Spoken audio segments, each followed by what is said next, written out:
আর বনেরই পশু পাখিরা আমার বন্ধু। চাঁদনি, আমি জানি এটা খুব তাড়াতাড়ি হয়ে যাচ্ছে, কিন্তু আমি প্রথম দেখাতেই আপনাকে আমার মন দিয়ে ফেলেছি। আমি আপনাকে আমার রাজ্যে রানী করে নিয়ে যেতে চাই। আপনি কি আমাকে বিয়ে করবেন? আমি আমার মায়ের অনুমতি ছাড়া কোনো সিদ্ধান্ত নিতে পারি না। আমি আপনার মায়ের জন্য অপেক্ষা করব। আমি আবার আসব, কথা দিলাম। আপনি আমাকে পথ দেখিয়ে রাজ্যের সীমানা পর্যন্ত পৌঁছে দেবেন। নিশ্চয়ই, চলুন আমার সাথে।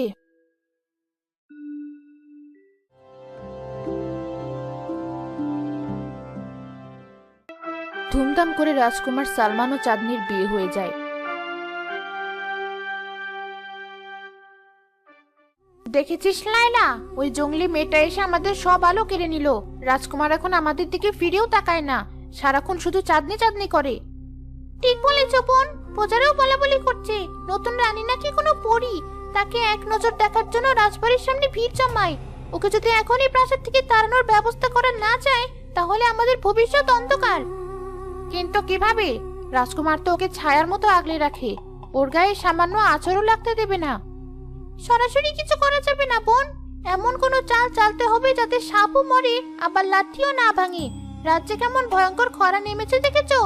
নদী নালা শুকিয়ে কাঠ, প্রজারা এক ফোঁটা জলের জন্য হাহাকার করছে। এই সুযোগটাই আমাদের কাজে লাগাতে হবে। ঠিক বলেছিস, এমন কিছু করতে হবে যাতে ওই মেয়ে সবার চোখে ডাইনি বা অলক্ষণে প্রমাণিত হয়। রাজকুমার নিজেই যেন ওকে ঘৃণা করে প্রাসাদ থেকে বের করে দেয়। তারা কি জানতে হবে ওর এত রূপ আর এত ক্ষমতার উৎসটা কি? নিশ্চয়ই ওর কোনো গোপন রহস্য আছে। আমাদের শুধু সেই রহস্যটা খুঁজে বের করতে হবে। কাল থেকে ওর উপর নজর রাখো। রাজকুমার শিকারে যাবেন, এটাই সুযোগ।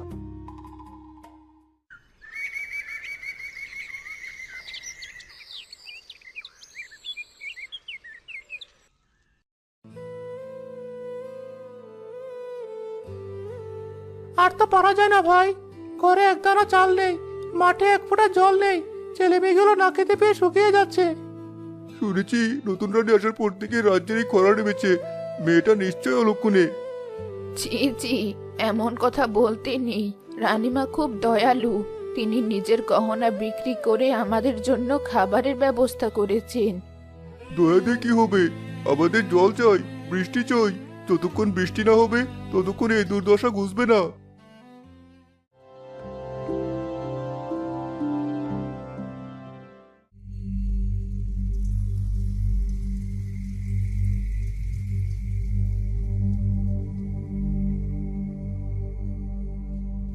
নাগমণি, তুমি তোমার শক্তি দেখাও। এই রাজ্যের মানুষ তৃষ্ণার্ত, তুমি তোমার শক্তি ব্যবহার করে বৃষ্টি নামাও।